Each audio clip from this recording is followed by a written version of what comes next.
Nous retrouvons ici dans notre studio à Bruxelles le représentant permanent de la Russie auprès de l'Union européenne, Vladimir Tchizhov. Quelle a été votre première réaction lorsque vous avez appris la frappe américaine en Syrie? Pour être franc, il y avait une impression de déjà-vu. C'est la répétition d'un comportement irresponsable. Ces frappes sont évidemment une violation claire des lois internationales. Mais quelque chose devait être fait après cette dramatique attaque chimique, en parallèle avec les États-Unis.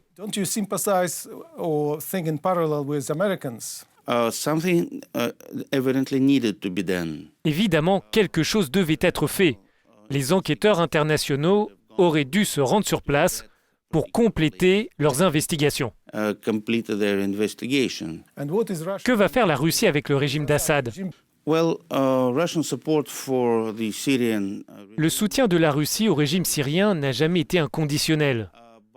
Mais nous croyons que ce qui s'est déroulé au cours des dernières 48 ou 72 heures en Syrie possède tous les traits de la provocation, je dirais.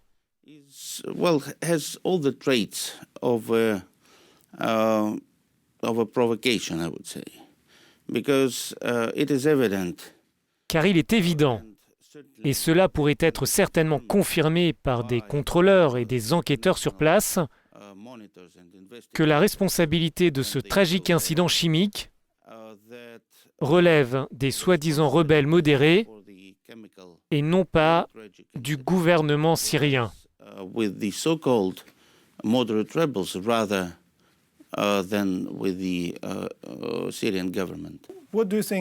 Que pensez-vous des réactions ici à Bruxelles? On dirait que l'Union européenne et les États-Unis se rapprochent car ils ont un objectif commun en Syrie. Tout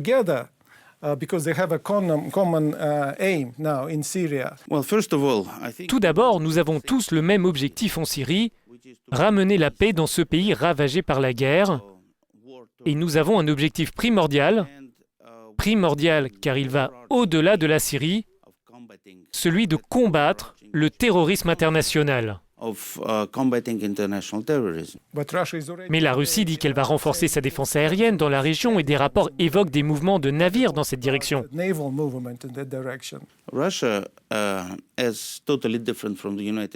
L'attitude russe est totalement différente de celle des États-Unis.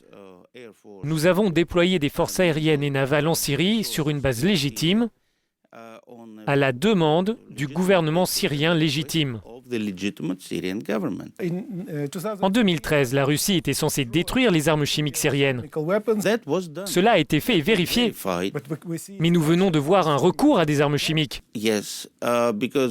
Oui, parce qu'elles étaient stockées et en évidence produites par les groupes d'opposition qui tiennent la zone.